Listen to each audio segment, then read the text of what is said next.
Who's ready for more bad news? God, it just keeps coming, doesn't it?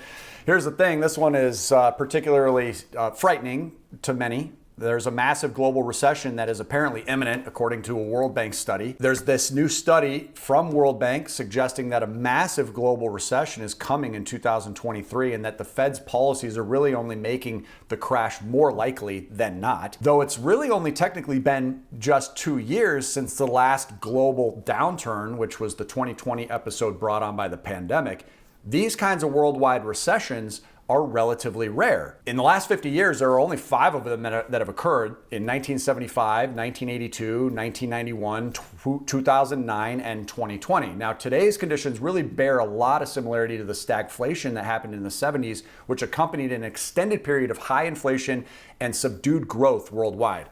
That episode spurred the kind of monetary policy responses that led to the 1982 global recession. Today, the world economy is already experiencing much sharper slowdowns in growth than was seen during the lead up to the previous global downturns. So what does that mean for us in the coming months and even years? Go ahead and stick around. We're going to dive in today and find out. Now, as central banks around the world simultaneously raise interest rates to fight inflation, the world could be heading for a global recession by 2023, as well as a series of financial crises for emerging markets and developing economies that will hurt them for good. The central banks across the globe are raising interest rates in a level of synchronicity unseen for the last 5 decades, and it appears that the trend will continue into next year. But the current projected trajectory of rate increases and other policy actions might not be enough to return global inflation to levels experienced prior to the pandemic. Investors expect central banks to raise global monetary policy rates to almost 4% through 2023, an increase of more than 2 percentage points over their 2021 average. Those rate increases may keep the core global inflation rate, excluding energy,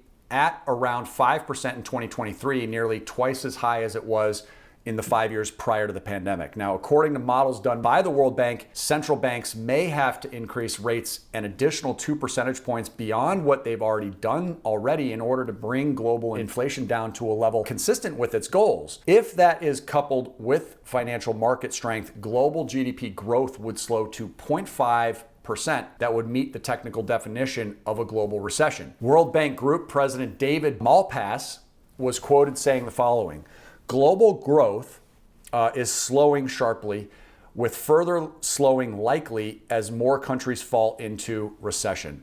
My deep concerns is that these trends will persist with long-lasting consequences that are devastating for people in emerging markets and developing economies. To achieve low inflation rates, currency stability, and faster growth, policymakers could shift their focus from reducing consumption to boosting production. Policies should seek to generate additional investment and improve productivity and capital allocation, which are critical for growth and poverty reduction." The World Bank's research highlights the exceptionally difficult circumstances in which central banks are struggling with inflation today, and alarm bells are already sounding on several historic indicators for a global downturn. The world's 3 largest economies, which is the US, China, and Eurozone, have all been slowing steeply.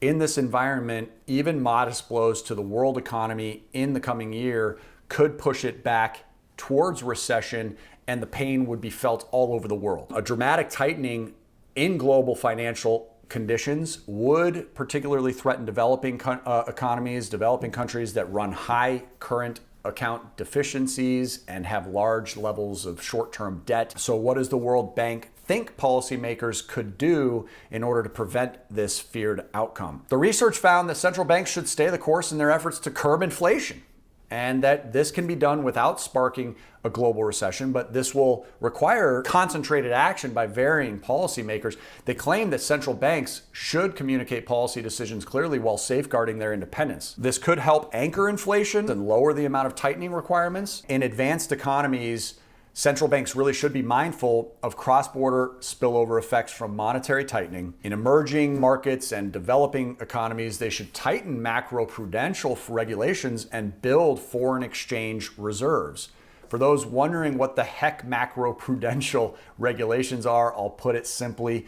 Macroprudential regulation is the approach to financial regulation that aims to mitigate risk to the financial system as a whole and to reduce the macroeconomic costs of financial instability. It basically tries to keep everything running smoothly and balanced. The World Bank also claims that fiscal authorities will need to carefully calibrate the withdrawal of fiscal support measures while ensuring consistency with monetary policy objectives. The share of countries that will tighten fiscal policy next year is expected to hit the highest that it's seen since the early 1990s, and this may magnify the effects of monetary policy on growth. So policymakers should also establish credible medium-term budget plans and provide targeted relief to vulnerable households. Other economic policymakers will need to join into the fight against inflation, particularly by taking strong steps to boost global supply.